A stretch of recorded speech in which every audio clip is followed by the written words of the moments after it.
जय हिंद स्टूडेंट्स। अपने पिछले वीडियो में मर्दा पीएच को प्रभावित करने वाले कारक पढ़े थे और आज का जो नया टॉपिक है मर्दा पीएच का महत्व है।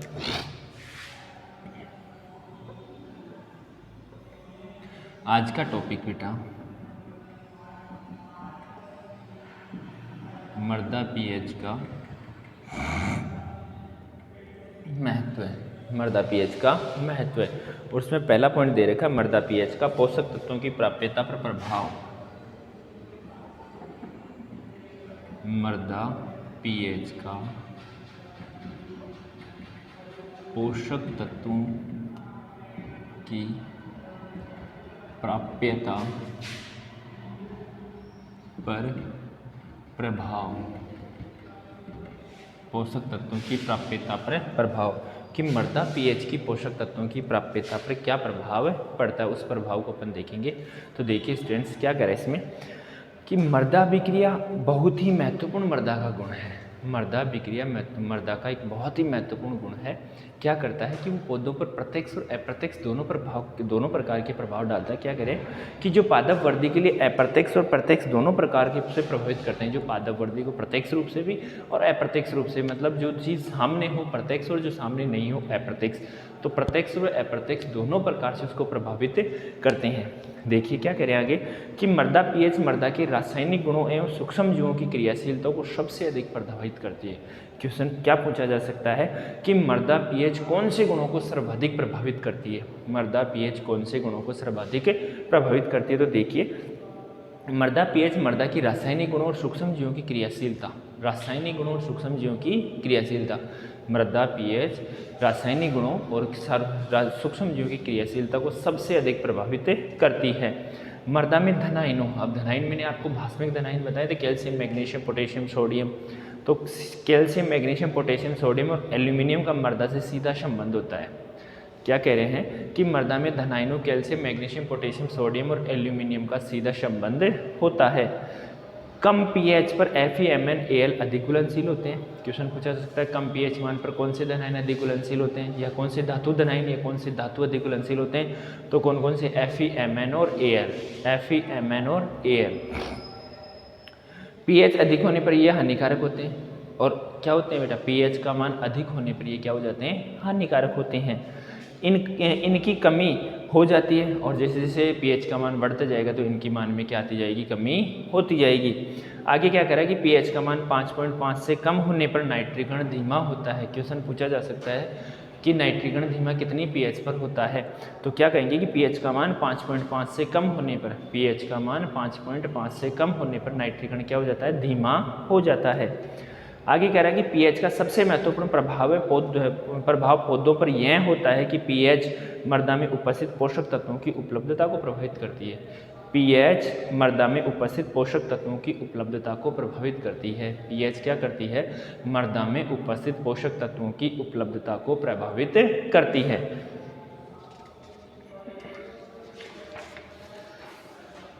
आगे देखो नाइट्रोजन की अधिक प्राप्यता। नाइट्रोजन की अधिक प्राप्यता मर्दा में पीएच 6 तथा 8 के मध्य होती है। नाइट्रोजन की अधिक प्राप्यता मर्दा में पीएच 6 तथा 8 के मध्य होती है। मतलब नाइट्रोजन की अधिक प्राप्यता के लिए पीएच की प्रास कितनी होती है, 6 से 8 के मध्य। 6 से 8 के मतलब 6 पे भी होती है और 8 पे भी होती है। मतलब क्या होगी, अधिकतम अम्लीय और न्यूनतम क्षारीय। आगे कह रहे हैं क्योंकि यह जीवांश पदार्थों में उपस्थित कार्बन नाइट्रोजन में खनिजन करने वाले मर्दा सूक्ष्म जीवों के लिए सबसे उपयोगी होती है।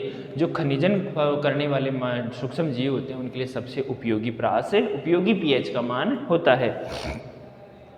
तथा उन सूक्ष्म जीवों के लिए भी उपयोगी जो सहजीवी प्रक्रिया द्वारा नाइट्रोजन स्थिरीकरण करते हैं। और यही पीएच किन के लिए उपयोगी होती है, जो सहजीवी प्रक्रिया द्वारा, कौन सी प्रक्रिया द्वारा, सहजीवी प्रक्रिया द्वारा नाइट्रोजन स्थिरीकरण करते हैं।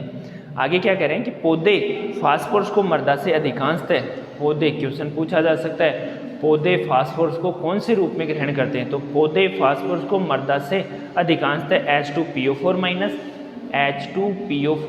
माइनस तथा HPO4 आयंस के रूप में लेते हैं। किसके रूप में, H2PO4 माइनस और HPO4 minus, H2PO4 minus HPO4 2 के रूप में आयंस के रूप में ग्रहण करते हैं।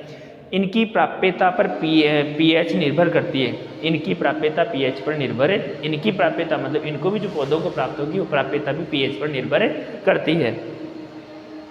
जब मृदा की पीएच का मान उदासीन, जब मृदा की पीएच का मान उदासीन इट मीन 7 हो और थोड़ी अम्लीय लगभग 6.5 तथा 7.5 के मध्य, लगभग 6.5 तथा 7.5 के मध्य, तो इनकी प्राप्यता सबसे अधिक होती है। ऐसी स्थिति में इनकी प्राप्यता का मान सबसे अधिक होता है तथा मृदा अधिक अम्लीयता अधिक क्षारीय होने पे इनकी प्राप्यता कम हो जाती है। मतलब जो फास्फोरस है इसकी प्राप्यता का मान या तो उदासीन या हल्की अम्लीय या हल्की क्षारीय मृदाओं में होता है। यदि इसका मान अम्लीयता का मान बढ़ा दिया जाए या क्षारीयता का मान बढ़ा दिया जाए तो ऐसी स्थिति में इनकी प्राप्यता के मान में क्या हो जाती है, कमी आ जाती है, प्राप्यता का मान घट जाता है। आगे कह रहे हैं कि साधारणतः सूक्ष्म पोषक तत्व जो धनाइन के रूप में जैसे FeMn, Cu, Zn मृदा में पाए जाते हैं। सूक्ष्म पोषक तत्व जो किस में पाए जाते हैं, मृदा में कौन कौन से, FeMn, Cu, Zn मृदा में पाए जाते हैं। उनकी प्राप्यता अम्लीयता बढ़ने पर प्राय एक सीमा तक तो बढ़ती है, अम्लीयता का मान बढ़ने पर एक सीमा तक तो बढ़ती है, तथा जो ऋणायन के रूप में मृदा में पाए जाते हैं उनकी प्राप्यता अम्लीयता बढ़ने पर क्या होती है, कम। ऋणायनों के रूप में पाए जाते हैं तो जो धनायनों के रूप में पाए जा रहे हैं उनकी प्राप्यता तो एक सीमा तक बढ़ती है, बट जो ऋणायनों के रूप में पाए जा रहे हैं उनकी प्राप्यता के मान में हमेशा के लिए क्या आती है, कमी आती है। मोलिब्डेनम तथा बोरोन की पौधों को मृदा में प्राप्यता अम्लीयता बढ़ने पर कम होती है। क्वेश्चन पूछा जा सकता है कौन से धातु धनायनों, कौन से धातुओं की या कौन से पोषक तत्व जो धातु के रूप में पाए जाते हैं उनकी प्राप्यता अम्लीयता के मान बढ़ने पर कम होती है। तो कौन कौन से हैं, मोलिब्डेनम और बोरोन। दूसरे शब्दों में हम कह सकते हैं कि प्राथमिक पोषक तत्व कौन से हैं, एनपीके। क्वेश्चन पूछा जा सकता है प्राथमिक पोषक तत्व बताइए, तो एनपीके नाइट्रोजन, पोटास और पोटेशियम, सॉरी नाइट्रोजन, फास्फोरस और पोटेशियम, एनपीके। द्वितीयक पोषक तत्व है HCA और Mg की मृदा में अधिकतम प्राप्यता पीएच कितनी, 6.5 से 7.5 के मध्य होती है। तो कहने का मतलब प्राथमिक पोषक तत्व और द्वितीयक पोषक तत्वों की प्राप्यता कितनी पीएच पर होती है, तो 6.5 से 7.5 के मध्य, 6.5 से 7.5 के मध्य।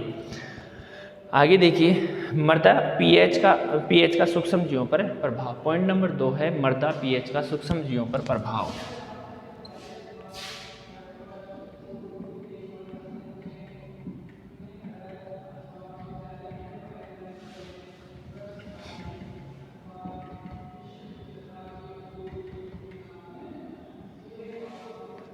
मृदा पीएच का सूक्ष्म जीवों पर प्रभाव। जो मृदा पीएच है सूक्ष्म जीवों पर क्या प्रभाव डालती है, देखिए मृदा पीएच मृदा में पाए जाने वाले सूक्ष्म जीवों की सक्रियता को प्रभावित करती है। मृदा पीएच मृदा में पाए जाने वाले सूक्ष्म जीवों की सक्रियता को प्रभावित करती है, जिससे पादप वृद्धि और फसल उत्पादन प्रभावित होते हैं। जिससे क्या क्या प्रभावित होते हैं, पादप वृद्धि और फसल उत्पादन।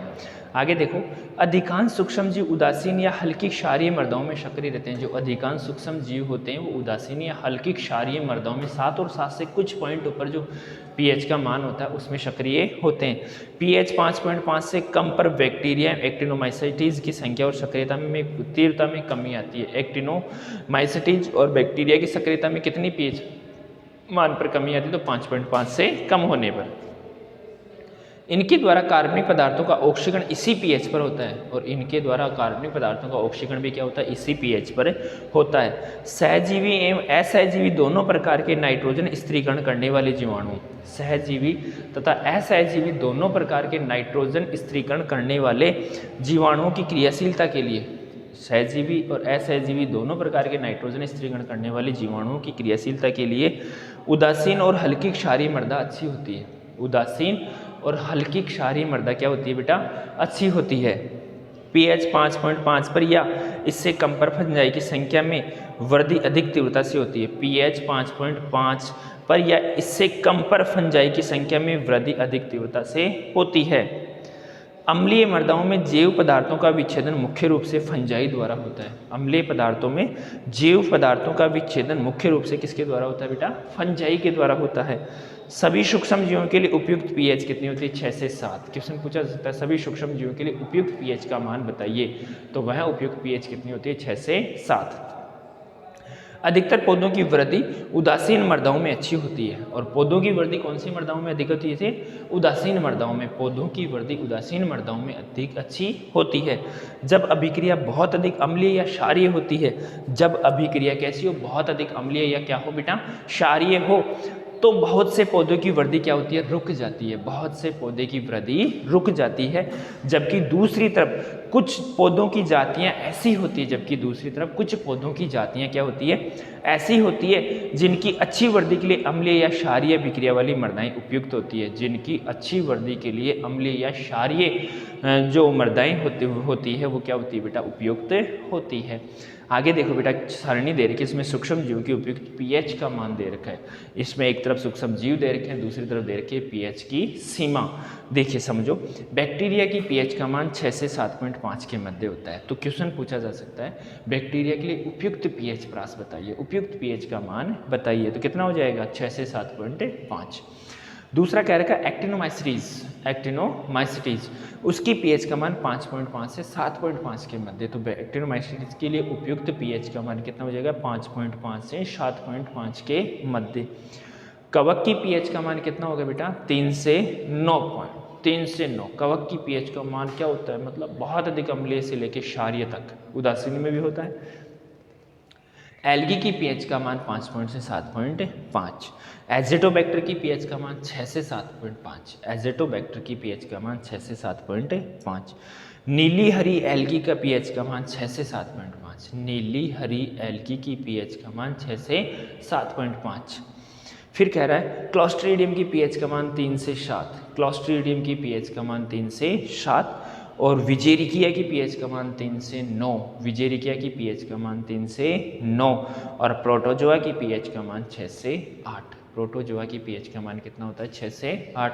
तो इस प्रकार इस सारणी से क्वेश्चन पूछा जा सकता है कि फला की जो देर का, जैसे बैक्टीरिया दे, एल्गी दे दिया, एक्टिनोमाइसिटीज दिया, ठीक है, विजेरिकिया दे दिया, इनकी पीएच का मान कितना होता है? उपयुक्त पीएच का मान बताइए।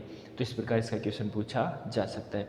कल का जो नेक्स्ट टॉपिक होगा वो पौधों पर मृदा पीएच का प्रभाव। पौधों पर मृदा पीएच का प्रभाव। Okay students.